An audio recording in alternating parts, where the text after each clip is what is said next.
Welcome to another free tip of the day video tutorial brought to you by AccessLearningZone.com. My name is Richard Rost. In today's tip, I'm going to show you how to use the default value field property in your tables to automatically insert the current date and time whenever you create a new record. I'm going to show you how to build a simple work log where the date time field is automatically updated every time you create a new record. I will be using Access 2010, but this tip works for every version of Access. Here I have a database with a simple work log table. It's an ID, a date time field, and a description. This is so I can track each bit of work I did and what time I started. A quick look at Design View shows me my ID, an auto number, a date time field, and a description, which is simple text. Now, if I want to add a new entry, I click down here on the date time field. I could use the date picker to pick a date and time, but then I have to type in the time as well. So let's say 2 p.m. and then type in what I did. Let's say installed network. And now when it's time for the next one, again, I can use the date picker, or I have to type in 5:23, 3 p.m., built database. Entering in these dates and times is a bit laborious. Wouldn't it be nice if Access could automatically insert the date and time there for me whenever I create a new record? To do that, we can use a field property called the default value.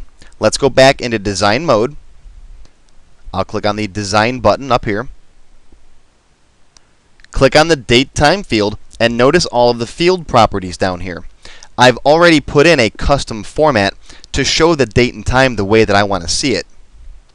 Now let's set a default value. The default value is the value that starts in that field whenever you create a new record. You can change it if you want to, but this is the value that the field is given to start with. Now normally you can put a regular value in there like 25 or January 1st, but we want the current date and time. Now if I just wanted the current date, I can put in here the word date followed by an open and close parentheses. Press enter. That is the date function.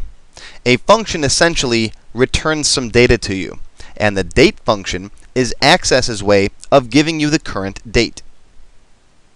Let's switch back over to Datasheet View. Access warns us that we have to save the table first. I'll say yes.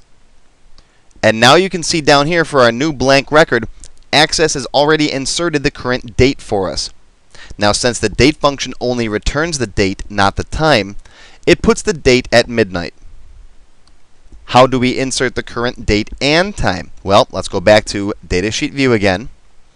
And instead of the date function, let's change this to now. The now function inserts the current date and time.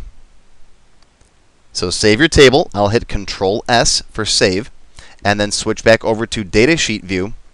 And there you can see the new record on the bottom gets the current date and time. Now I can type in another item, fixed computer. And as I move down to the next record, the current date and time is inserted automatically for me.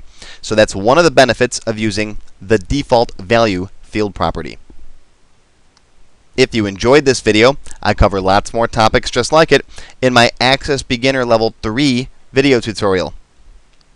I cover most of the popular field properties, including field size, caption and description, the format property, decimal places, setting up input masks. Lots more with the default value property. I only covered one tip today, but I cover a couple more examples in the full tutorial. Using the validation rule and validation text, so you can set up specific types of data and ranges of values that can go into your fields, and using inequalities. The full tutorial is over an hour long, and it's only $9.99. For more information on this and all of my other Access courses, visit my website at AccessLearningZone.com. Don't forget to follow me on YouTube, Facebook, and Twitter. I'll make sure to notify you each time a new tutorial or a free tip video is released. Thanks for watching.